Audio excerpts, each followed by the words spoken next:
देखें, हम लोगों ने कॉम्बिनेशन वगैरह अपने स्टार्ट किए हुए थे कि डिफरेंट पेशेंट्स को हम किस तरीके के कॉम्बिनेशन दे सकते हैं और वो कॉम्बिनेशन की जस्टिफिकेशन उनको किस तरीके से प्रोवाइड करनी है और वो उनको किस तरीके से मतलब कि एक्शन मैकेनिज्म उनके अंदर प्ले करेंगे प्रॉपर्ली। द पॉइंट इज कि हम लोगों ने देखा था कि किसी भी मतलब कि जैसे कि स्किन हेयर एंड नेल्स वगैरह की हम लोगों ने प्रॉब्लम को देखा था। हम उसमें क्या चीज रिकमेंड कर सकते हैं, उससे ज्यादा जरूरी क्या चीज होती है जो हम लोगों ने बताया था कि प्रॉपर ट्रिगरिंग मैकेनिज्म्स होते हैं। तो क्या सबसे पहले किसी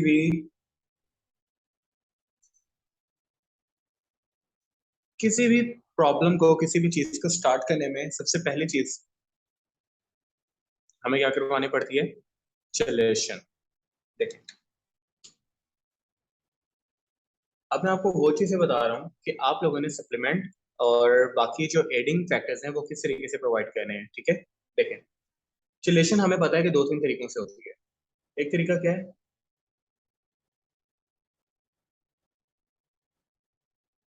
सप्लीमेंट्स। उनमें क्या होगा, लाइक गार्सिनिया कंबोजिया के सप्लीमेंट फॉर एग्जांपल वो बिलो रिकमेंड कर देंगे। ठीक है, इसके बाद हमें करेंगे antioxidant, that is olive leaf. ठीक है, थर्ड नंबर के ऊपर हम करेंगे एक हाई फाइबरस कंटेंट चीजें जो कि अपने अंदर अच्छी प्रोटीन कंटेंसी होल्ड कर सके, लाइक अफ्रीकन चिया सीड। ठीक है, इनको हम लोगों ने कौन से टाइम के ऊपर इंटेक करना है, ऑन एन एम्प्टी बैली। ठीक है, on an empty belly, empty stomach, कोई भी ना। सेकंड चिलेशन का मॉड्यूल हम किस तरीके से मैनेज करेंगे, like we have to go through water based, this is called water based chelation. Water based chelation के अंदर हमारे पास कौन कौन से एसेंशियल फैक्टर्स होंगे, LWWT,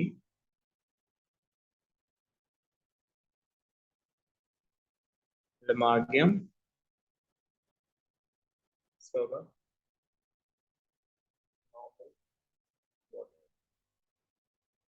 ठीक है। इन सब चीजों को भी ना थोड़े से डिटेल में देखते हैं। उसके बाद हमारे पास क्या होती है,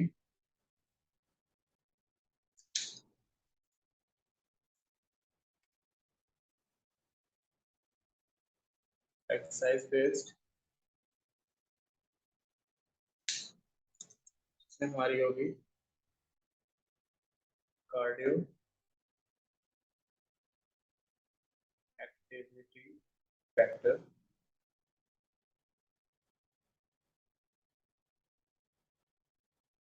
जेम, एक्सेट्रा ना। इस टाइप के बहुत सी डिफरेंट और एक्टिविटीज भी होती है। Fourth is pattern based selection.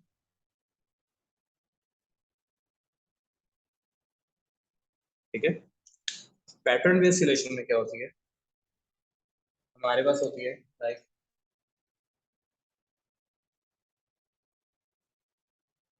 Intermediate fasting. ठीक है, थोड़ा सा इंटरमीडिएट फास्टिंग, उसके बाद FF, FP, FCs। उसके बाद हमारे पास होते हैं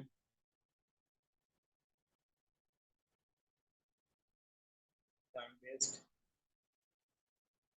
मैथड्स। अच्छा, अब इन चार चीजों को देखते हैं। चिलेशन, दोबारा मैं आपको एक दफा बता देता हूँ। चिलेशन का ये मतलब होता है कि किसी भी बॉडी के अंदर से कोई ऐसा सब्सटेंस जो कि किसी चीज को रिसेप्ट करता है, पहचानता है, उस चीज के एक्शन मैकेनिज्म को ट्रिगर करवा रहा होता है, उसको क्लीन कर देना। जब रिसेप्टर वगैरह आपका क्लीन हो जाता है तो अल्टीमेटली क्या होता है कि पूरी बॉडी के अंदर वो किसी चीज का भी रिसेप्टर होता है, उसकी एब्जॉर्प्शन वगैरह, उसकी कंट्रोलिंग वगैरह, उसकी मतलब रेगुलेशन को एक तरीके से वो कंट्रोल कर सकता है, जहां से हमारी बॉडी को फर्क पड़ना स्टार्ट हो सकता है। हमने बताया कि supplement based chelation is the number one chelation factor, कि आप सप्लीमेंट के बिहाफ के ऊपर चिलेशन बॉडी की करवा सकते हैं। लेकिन ये चारों चिलेशंस एक दूसरे के बगैर बिल्कुल बेकार होती हैं। कैसे, पैटर्न बेस्ड सिलेक्शन के अंदर क्या होता है, या तो आपने इंटरमिटेंट फास्टिंग पे रखना होता है पेशेंट को। इंटरमिटेंट फास्टिंग इज समथिंग कि आप खाना तो खा रहे हो लेकिन ऐसी चीजें खा रहे हो जिसकी कैलोरीज नहीं है, ठीक है। इस चीज को क्या कहते हैं, कैलोरिक लेस डाइट, ठीक है। जैसे कि हमारे पास वाटर हो जाता है, हमारे पास कुछ लाइक सैलड्स हो जाते हैं, ठीक है। बहुत मिनिमम या फिर बिल्कुल नहीं इसमें कैलोरीज होती है। इसके बाद एफ एफ का मतलब होता है food frequency. Food frequency stands for के number of meals a day, ठीक है। Then there comes the food portioning. Food portioning stands for के कितनी आपने एक दफा में कितनी प्लेट भर के या कितने पोर्शन भर के आपने खाना खाना स्टार्ट किया हुआ है। थर्ड थिंग इज एफसी के फूड चॉइसेस। अब कौन सी ऐसी चॉइसेस ऑफ द फूड है जो कि उस टाइम पे ले रहे हो जब आप चिलेशन मैकेनिज्म के अंदर हो या फिर चिलेशन पैटर्न के अंदर काम कर रहे हो, ठीक है। इसके बाद आ जाता है टाइम बेस्ड पैटर्न्स। मतलब अगर आप इन सब चीजों को फॉलो कर रहे हो तो आप किस टाइम पे कौन सा खाना खा रहे हो। फॉर एग्जाम्पल आप रात के टाइम ठंडे टेम्परेचर वाला दूध पी के अच्छी क्वांटिटी में सो तो नहीं रहे, उससे क्या होगा, ब्लॉटिंग हो सकती है। आप रात को पेट भर के खाना तो नहीं खा रहे, आप सुबह उठ के बहुत कम खाना तो नहीं खा रहे जब आपने पूरा दिन एक्टिविटी फैक्टर अपना इंक्रीज रखना है, ठीक है। तो अल्टीमेटली यहाँ पे पैटर्न बेस्ड सिलेक्शन हो जाती है। इनको हम लोगों ने कैसे एडजस्ट करना है ये मैं लास्ट पे बताता हूँ आपको। अब आ जाती है एक्सरसाइज बेस्ड सिलेक्शन। मतलब आपने कोई ऐसे कार्डियो करने हैं, आपने कोई ऐसी चीज करनी है बीच में जो कि आपको मतलब स्ट्रेंथनिंग प्रोवाइड कर सके, एंड्योरेंस प्रोवाइड कर सके, आपके सेल को, आपकी बॉडी को स्टेमिना प्रोवाइड कर सके। एक्टिविटी फैक्टर इंक्रीज कैसे होगा आपका, आपके चलने फिरने से, आपके काम करने से, आपकी बॉडी को मूव करने से और बाकी सारे के सारे कामों से। इसके बाद आ जाती है जिम। जिम के अंदर सबसे पहले लोगों के जहन में आता है कि जी वेट लिफ्टिंग आ गई है, नहीं। इसके अंदर वेट मैनेजमेंट आती है कि आपने कौन सी एक्सरसाइज करनी है, किस तरीके से करनी है, कितने रैप्स लगाने हैं, कौन कौन सी मशीन को यूज करना है, किस किस तरीके से यूज करना है। जिम के दो मकसद हो सकते हैं। एक मकसद हो सकता है कि लाइक आपने बॉडी बिल्डिंग करनी है और एक मकसद हो सकता है कि आपने बॉडी मेंटेनेंस करनी है। तो ये वाला मकसद जो है ये चिलेशन के अंदर काम अच्छा कर रहा होता है, ठीक है। क्योंकि जिम एक्टिविटी फैक्टर और कार्डियो वगैरह की वजह से क्या होता है कि आपकी बॉडी के जो यूटिलाइजेशन साइट्स होती हैं वो ज्यादा बर्न होना स्टार्ट हो जाती हैं। मतलब अगर एक बंदे का पेट यूं है, ठीक है, तो ये उसका नॉर्मल पेट था, ठीक है। यहाँ पे उसका नॉर्मल पेट ये था प्रॉपर, ठीक है। ये क्या चीज है उसके पेट में, this is the fat portion, ठीक है। ये उसकी पेट का फैट पोर्शन था, ये आपको नजर आ रहा होगा, ठीक है। ये उसके पेट का फैट पोर्शन है जो कि साइड पे है। वैसे नॉर्मल पेट तो उसका क्यों होना चाहिए ना, ये चीज क्या है साइड पे, ये उसका फैट रीजन होता है। अब हम लोगों ने क्या करना है, सिर्फ उसके ये वाले जो फैट रीजन है जो कि जमा हुआ है वहां पे, जिसको हम क्या कहते हैं स्टोरेज साइट या फिर यूटिलाइजेशन साइट वगैरह, उसको हम लोगों ने तोड़ के यूटिलाइजेशन साइट के अंदर कन्वर्ट करके बॉडी को इस्तेमाल करवा देना है। इतनी सी बात को चिलेशन बना लेंगे यहाँ पे। इसके बाद जैसे इस इंटरमीडिएट फास्टिंग है, यहाँ पे यूटिलाइजेशन साइट आपके यूज हो रहे हैं। एफ एफ एफ पी और एफ सी से आपके इनटेक सिनेरियो क्लियर हो रहा है जिससे आपकी यूटिलाइजेशन साइट डेवलप ही नहीं होंगे, यहाँ पे बहुत कम होंगे। टाइम बेस्ड पैटर्न से मतलब होता है कि वो वाले टाइम से के अंदर आपने खाना नहीं खाना जहां से आपकी बॉडी शेमिंग जनरेट होना स्टार्ट हो सकती है, ठीक है। फिर आ जाते हैं जी water based selection. Water based के अंदर क्या काम होता है कि आपने ल्यूक वार्म वाटर थेरेपी को अपना मतलब डेली का पार्ट बनाना है। ल्यूक वार्म वाटर थेरेपी क्या होती है, एक ऐसी थेरेपी जो कि आपके मतलब के गर्म पानी को आपकी बॉडी के अंदर दिन में कई दफा मतलब उतार रही होती है। गर्म पानी का क्या फायदा होता है, बहुत अच्छा एंटीऑक्सीडेंट होता है, बहुत अच्छा लाइक रेगुलेटरी मैकेनिज्म होता है, बहुत अच्छे आपकी बॉडी के अंदर वाटर होल्डिंग कैपेसिटी को इंक्रीज कर रहा होता है, आपकी बॉडी के अंदर फ्री रेडिकल्स को एलिमिनेट कर रहा होता है, आपकी बॉडी को एक तरीके से स्टेबलाइजेशन प्रोवाइड कर रहा होता है, आपकी जो फूड है उसको टॉक्सिन्स में कन्वर्ट होने से बचा रहा होता है, आपकी पूरी जो फैट सेल्स होते हैं उनको जमने से बचा रहा होता है, उनको बॉडी से रेगुलेट करवा रहा होता है, निकाल रहा होता है।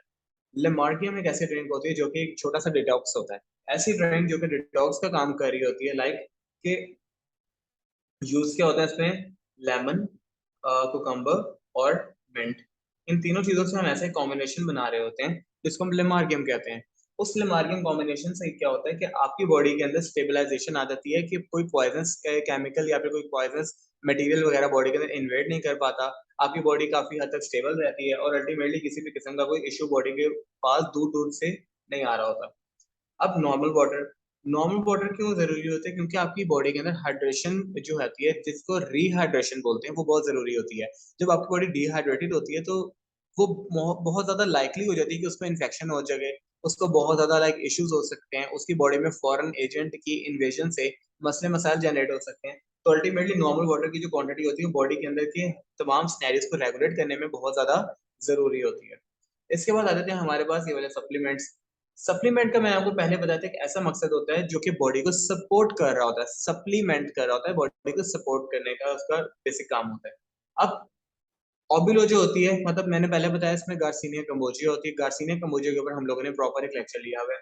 फिर ऑलिव लीफ एक्सट्रैक्ट को, इसकी क्वांटिटी की अगर मैं बात करूं तो ये जो ऑबिलो होती है डिपेंड कर रही है from 1 tablet a day to 2 tablets a day के ऊपर, depending on the situation, depending on the size of the body, depending on the target जो उस बंदे ने अपने आप को टारगेट दिया हुआ है, या फिर उसका कोई इवेंट आने वाला है, किस तरीके से वो काम कर सकता है, कितनी वो बर्निंग कर सकता है।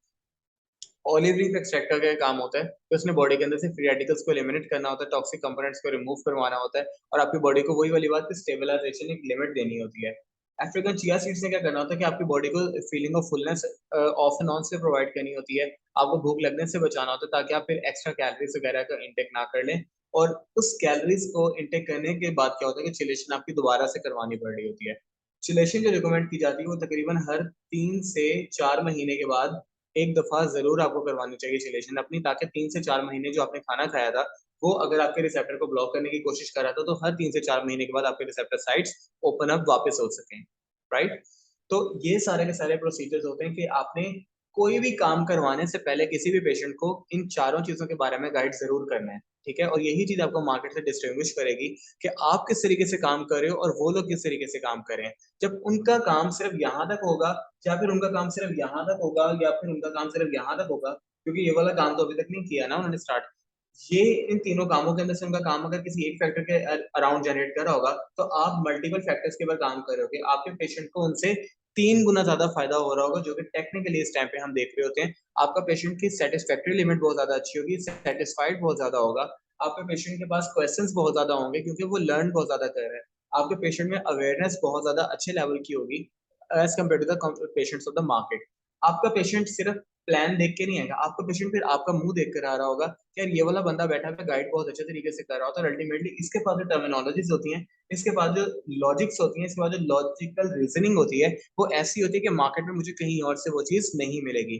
ये चीज आपके सिर्फ और सिर्फ पेशेंट्स को नहीं बना रहे होते, ये आपके पेशेंट्स को आपके बायो बैनर्स में कन्वर्ट करेंगे। और बायो बैनर का एक ऐसा मतलब होता है कि जो एक जिंदा बैनर आपका होता है, मतलब एक ऐसा बैनर जिसके ऊपर आपका नाम लिखा गया है कि जी ये वाला डॉक्टर बहुत अच्छा डॉक्टर है, और वो कौन बताता फिरेगा पूरी मार्केट को, वो पर्सन जिसका आपने इलाज सक्सेसफुली कर दिया वो आपको बायो बैनर में कन्वर्ट हो चुका। तो ये एक सिस्टम होता है जिसके जरिए आप किसी भी पेशेंट को आपने स्टार्ट करवाना है, ये तीनों सप्लीमेंट से स्टार्ट लेना है उसका, ये तीनों थेरेपी से स्टार्ट लेना है उसका, ये तीनों एक्सरसाइज जो पैटर्न्स हैं उनसे स्टार्ट लेना है, और ये चीजें जो उनके पैटर्न बेस्ड एक्टिविटीज हैं, फैक्टर्स हैं, इनसे स्टार्ट लेना होता है। और आप खुद अपने पेशेंट के अंदर वाजिया चेंजेस वगैरह देखना स्टार्ट कर देंगे, और अल्टीमेटली वो पेशेंट पूरी मार्केट में फिर कहीं और नहीं जाएगा। जहां तक कंफ्यूजन है आपको चिलेशन फैक्टर वगैरह के अंदर, तो अभी बताइए, इसके इंशाल्लाह ताला बताते हैं सर।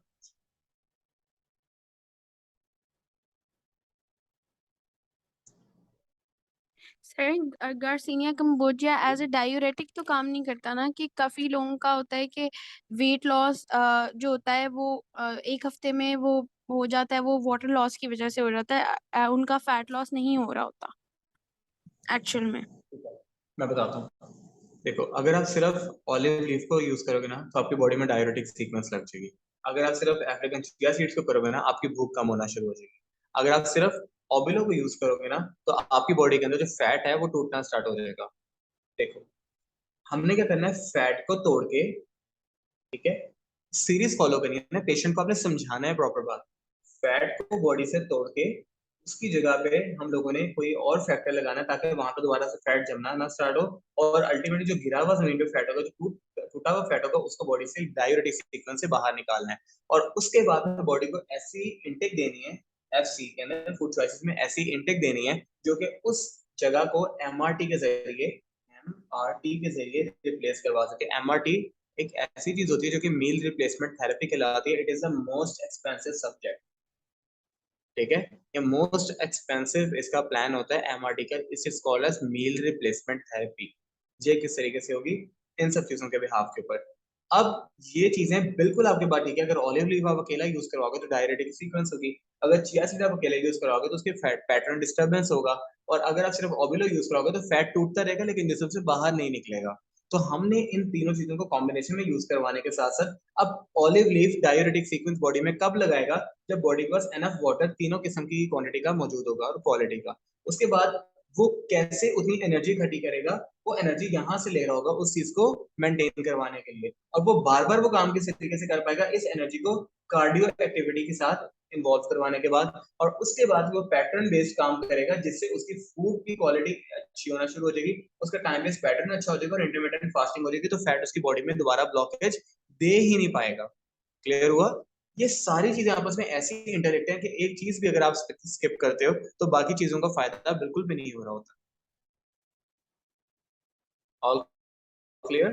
और जिन लोगों का सिर्फ वाटर वेस्ट होता है ना, उनका वाटर वेट किस तरीके से रिमूव होता है कि वो सिर्फ वाटर वेस्ट मतलब कि एक्सक्रीशन अपना कर स्टार्ट कर देते हैं, बाकी कोई भी पैटर्न को फॉलो नहीं कर रहे होते वो लोग। क्लियर हुआ क्वेश्चन आपका? जी सर, हो गया। ओके, एक और क्वेश्चन था हमारे पास, किसका था?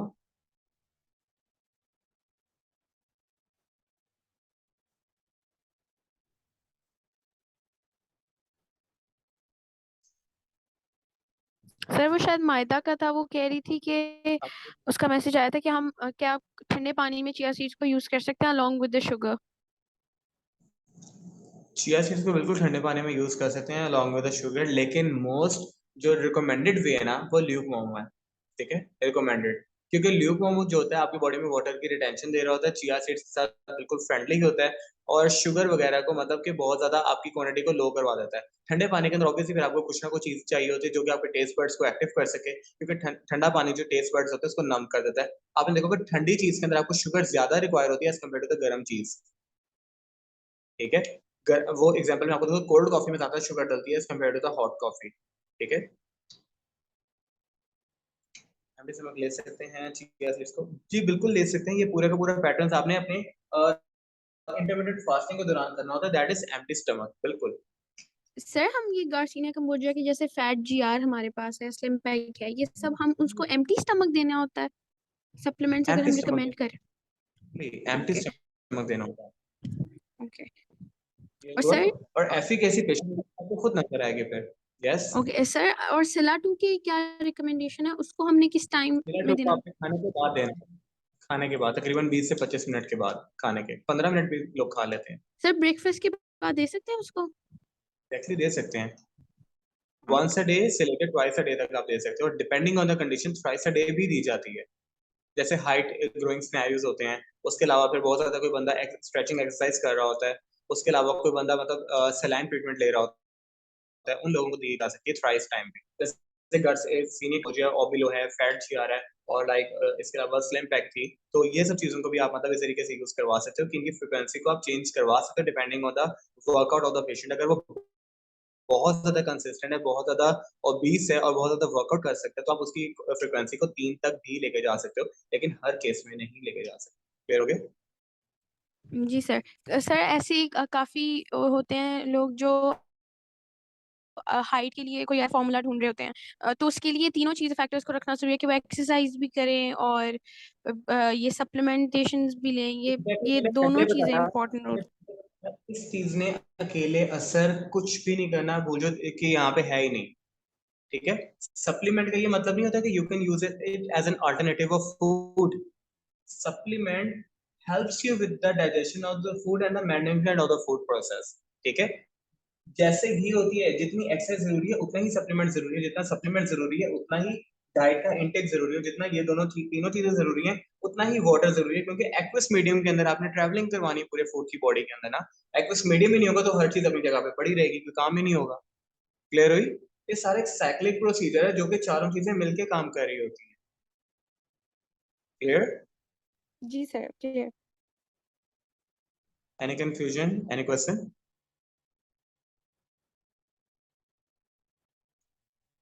नो सर, ठीक मेरा है, तो नहीं है। इसके बाद भी कोई क्वेश्चन होता है ना तो आप नीचे कमेंट सेक्शन में पता कर लीजिएगा यूट्यूब पे। ठीक है, ओके देन।